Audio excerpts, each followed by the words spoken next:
হুজুর সুন্দর করে বলে, কত সুন্দর ছোট ছোট কথায় বলে, আপনারা সুদ দিবেন না, সুদের কাজ কারবার গ্রহণ করবেন না, মদ খাবেন না, মদ গাঁজা ইয়াবা ফেন্সিডিল বেচে আমাকে কখন আপনারা টাকা দিবেন না। হুজুর সুন্দর করে বলে, বলে কি বলে না?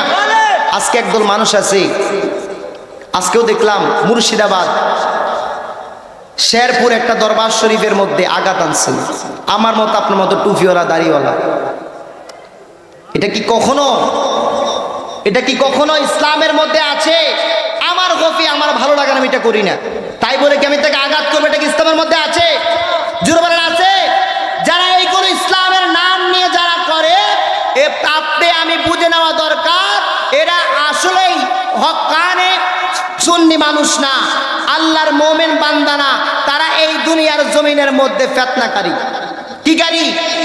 আর কোরআনের মধ্যে আছে, যেই বান্দারা দুনিয়ার জমিনের মধ্যে ফিতনা সৃষ্টি করে, এটা কখনো আমার আল্লাহ পছন্দ করে, আর তারা সবচেয়ে বড় জালিম দুনিয়ার মধ্যে। নাউজুবিল্লাহ পড়ি সবাই। আমরা আপনারা যারাই আছি দুনিয়ার জমিনের মধ্যে চিরদিন থাকবো না। বাবারা আমার, বন্ধুরা আমার, হুজুর চলে আসলো আপনাদের এলাকারই একজন প্রবীণ আলেমে দ্বীন হযরত মাওলানা হাফেজ আব্দুল কাদের হুজুর ইনশাআল্লাহ আসতেছে। সবাইটা তাকবীর দাও হুজুরের জন্য। হুজুর আপনারা চিনেন না? এটা তাকবীর।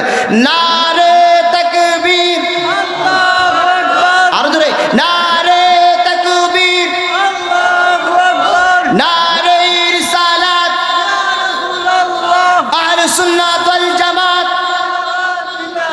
নারে গাউসিয়া, ইয়া গাউসুল আজম। সবাই বলি মারহাবা, মারহাবা। বাবার আমার, বন্ধুরা আমার, বুঝলাম না আসলে আমার এই সিজনে প্রথম মাহফিল। এটা সিজনে কি প্রথম মাহফিল। আসলে আমি এক জায়গা থেকে এক জায়গায় আসলাম, হঠাৎ করে আমার গলাটা ভেঙে গেল। সব কিছু মালিক হলো কার? আল্লাহ ভালো জানে, আল্লাহ আলম, আল্লাহ ভালো জানে। তবে যেই কথাগুলো বলেছি, আল্লাহর ওলিরা দুনিয়ার জমিনে আছে, কিয়ামত পর্যন্ত আসবে। বিশ্বাস আসেনি? জোরে বলেন আসেনি?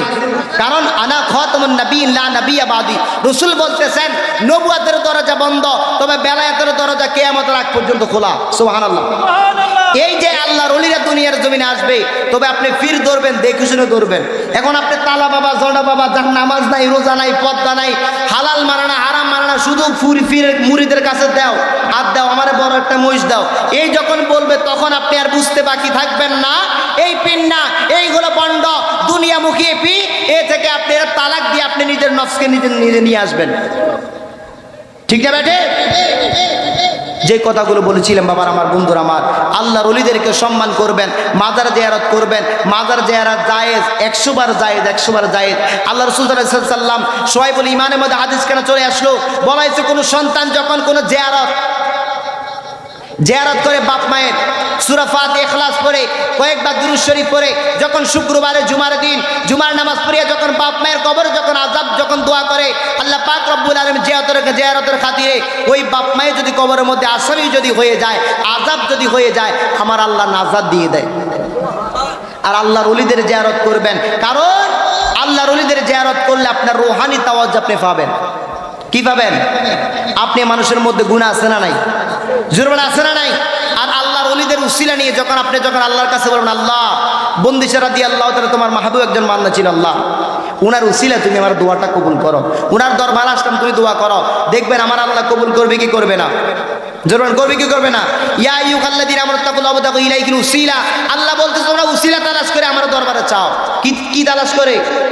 উসিলা তালাশ করে। আমরা কখনো সুন্নিরা মাজারের মধ্যে চাই না। আমরা কি মাজারের কাছে চাই? কথা বলেন আপনারা চান নাকি? আমরা কখনো চাই না। যারা আমাদেরকে বলে মাজার পূজারি, আসলে আমরা মাজার পূজারি না, সে কবিরা গুনাহ করতেছে। মিথ্যা অপবাদ দেওয়া হলো কবিরা গুনাহ। কি গুনাহ? কবিরা গুনাহ। যারা এই তহবতটা দেয়, যারা এই বাজে মন্তব্যটা করে, আল্লাহ পাক রব্বুল আলামিন ওদেরকে হেদায়েত দান করুক, আমাদেরকে হেদায়েত দান করুক। আমিন বলি সবাই। বাবারা, বন্ধুরা আমার, যতগুলো কথা বলেছিলাম আমি আমল